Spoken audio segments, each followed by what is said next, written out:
Subscribe कीजिए इस channel को और घंटी का बटन दबाइए लेटेस्ट वीडियो देखने के लिए।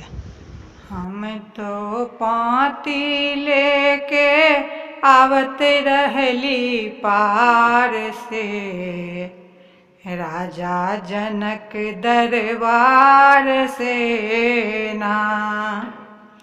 हम तो पाती लेके आवत रहली पार से, राजा जनक दरबार से ना।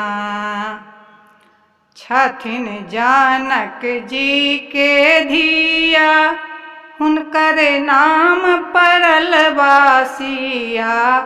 छथिन जानक जी के धिया, हुनकर नाम परल बासिया।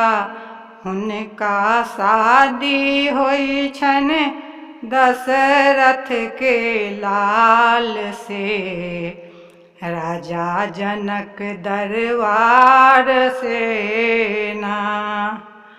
हुनका शादी होई छन दशरथ के लाल से, राजा जनक दरबार से ना।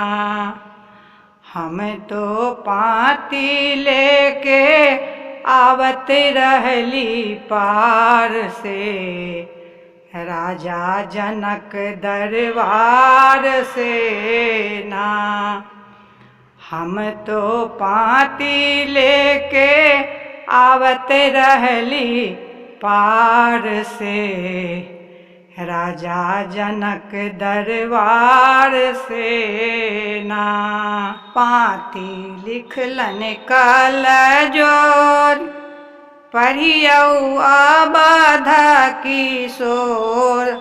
हमरा आज्ञा दियौ जनकपुर में जाय के, खबरी जनाय के ना।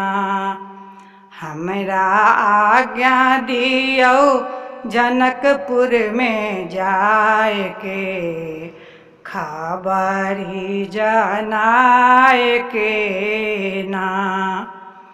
हम ता पाती लेके आवत रहली पार से, राजा जनक दरबार से ना। हम ता पाती लेके आवत रहली पार से, राजा जनक दरबार से ना। छथिन जानक जी के धिया, हुनकर नाम परल बासिया। हुनका शादी होई छन दशरथ के लाल से, राजा जनक दरबार से ना। हम ता पाती लेके आवत रहली पार से, राजा जनक दरबार से ना। हम ता पाती लेके आवत रहली पार से, राजा जनक दरबार से ना।